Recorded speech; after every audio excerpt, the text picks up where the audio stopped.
Ayan, muli. Muli nang babalik po ang inyong lingkod. Ayan, mega love shout out sa magandang gabi. Oh, at bago lahat, syempre.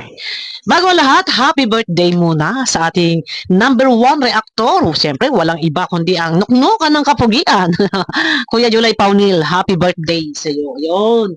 Oh, naku, ilang taon na ba si Kuya July? Batang-bata pa ho. Yan, hindi pa naman ho senior.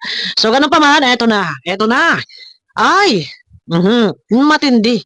Ang rest back ng ating pambansang Kuya Bal Santos Matubang.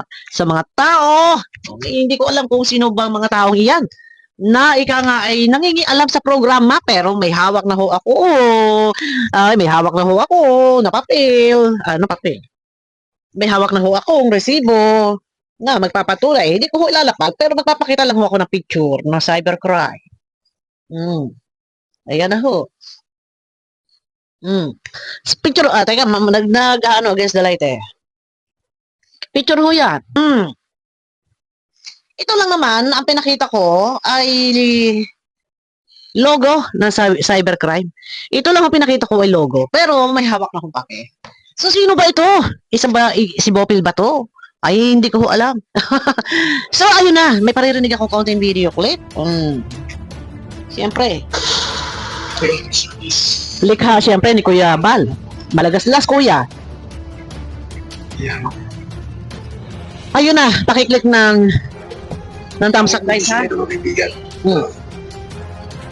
Itong motor na ito kung gagamitin ko papuntang Davao. Bakit Kuya? Magmotor ka? Sasapahan ko ng kaso.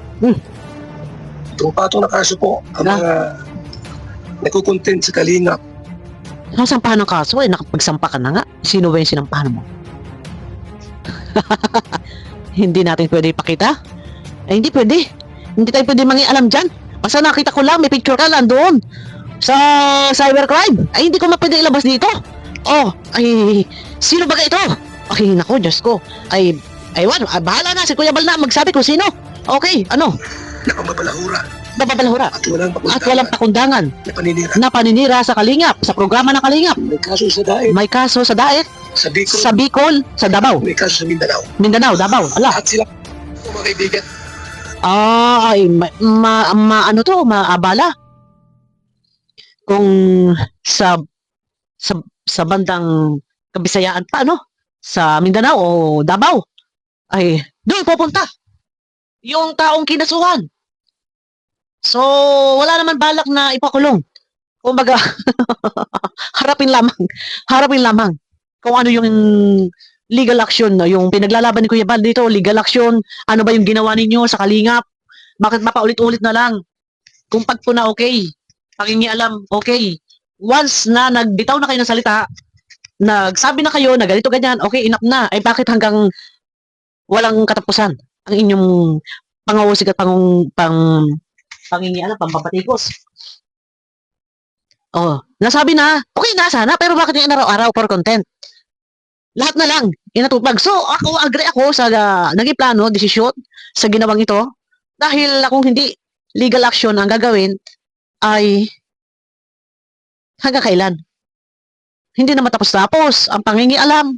Okay lang naman, wala naman doon na hindi mamasamang pumuna. Kaya lang andyan na yung pagpaparatang na sobrahan na yata. Yung mga video na kasi. Marami. Itong patong na kaso po. Marami yan. Hindi ba nakasampal na po? Yes. Kita ko Kuya. Kita ko kung sino. Hindi ako pwede maglabas dito. Abangan na lang natin kay Kuya Bal kung sino yun. May nauna na, yes. Okay, may nauna na. Pero, yung mga nahuli, ay nakaproseso na. Ay, grabe. So, sabi ko nga kung pagpuna, okay, pumuna ha. Kaya lang inaraw-araw. Inaraw-araw. Pati yung mga pagpuna sa kape. Nandiyan yung mga pangingialam sa kape.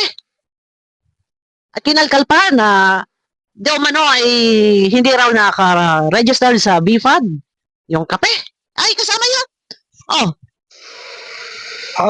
na babae. Ang dami. Kuya, 4 na babae? Bakit ang dami? Sino ba yung bakit 4 na babae? Wala akong alam, pero may isa akong alam lalaki. Ayun bagang pinasa mo kuya doon sa group chat.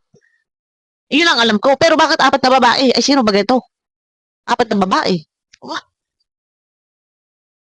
apat na babae. Teka muna. At itong lalaki. Apat na babae at pitong lalaki. Pitong lalaki. Si isa, dalawa, tatlo, apat, Abangan niyo po. apat, lima, anim sa lalaki.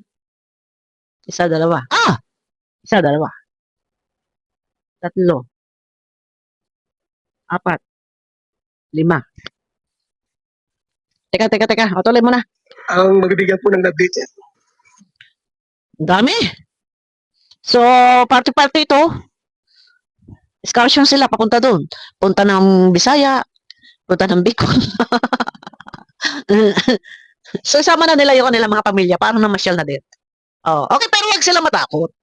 Kasi syempre, yan naman ay lilitisin. Maghaharap-harap. Hindi naman porkita na nagsampa na o may case number na, ay ito ay agad ay kulong. Syempre, paglilitisan muna. Ano? So, ito yung pinakamahirap din. Kapag may case number, wala na. May record na. May record na. Pero apat na babae. Bakit naging apat? Sino ba yun? Yun ha. Abangan niyo po ang ating mga bisita. Sa patong-patong na kaso po, ang isa pa natin. Ay, So po, ito yung gagamitin. pero ito nga guys, kanina may nakita na kaming sample. Anong sample? May nakita na kaming picture. Isa na. Malinaw na. Alam namin kung sino yung nangunguna talaga dito. Meron na po. So, hindi ko ilalabas kung sino, hindi ko sasabihin kung sino. Dahil kung sino po yung nagsampa ng kaso, siya magsasalita. Abangan natin kay Kuya Bal. Kasi hindi ko pwede pangunahan kung sino. At saka bawal iyon. Hindi ko pwede pangunahan kung sino. So, ayan. Sabi ko nga kung pumupuna o ano ba talaga ang kanilang motibo. Araw-arawin na for content ng pangingialam, pagpuna, pwede po muna. Yung bang araw-gabi pumuna ka na ng pumuna, tama pa ba? Na araw-gabi na pumuna ka na ng pumuna, hindi na tama yun. Hindi masama pumuna. Once na nakapuna mo na, pauli ka na. Wala na katapusan, puro ka na lang pagpuna. So, kung hindi naman talaga ito, papansinin, so hanggang kailan? Ay, ginawa mo ng asal. Buti sana kung yung pagpuna mo is pag-correct. Pagtutuwid. Ay, hindi eh. Buti sana kung pag-correct nila, pagtutuwid nila, ay, hindi. Inuusig na nila. Maya't maya ang pagbabatikos. 'Di ba? Ako, basta ako ay masaya na batas ang uusig. Batas na. Magkita-kita na lang sa korte. Pero sa lahat ng mga nagmamahal at sumusuporta sa Kalingap, masaya. Masaya po ako. Sana maging masaya tayo at nang makasakaling matuldukan na to dahil legal action na po ang ginawa nila Kuya Bal. Ako na po nagsasabi sa inyo, hindi lang po pwede maglabas ng mga picture, mga papel ang inyong lingkod dahil por respeto po kay Kuya Bal. Okay? So, 7 lalaki, 4 na babae. Bakit 4 na babae, Kuya? Sino ba? Ay, teka muna. Pero 4 na babae, isang babae lang ang nakikita ko na parang talagang masyado siya din na talagang ang kanyang pagpuna din sa Kalingap ay wala rin tigil. Isa lang babae ang nakikita ko. Meron man siguro yung mga nag-ano kay Reyna noon, pero wala naman bilang yung mga yun. Okay. Abangan natin dito kay Kuya Bal ang mga update. Abangan po natin yan kung ano ang mga kahihinatnan ng kanyang mga kinasuhan. Pero malinaw na po, may nangunguna na po. May nangunguna na kung sino. Alam niyo yan kung sino. Wag na kayo mag-name drop dito, hindi pa ako nag-create ng bashing Ako ay nag-reaction lang para dito kay Kuya Bal. So, ang akin, okay, pumuna.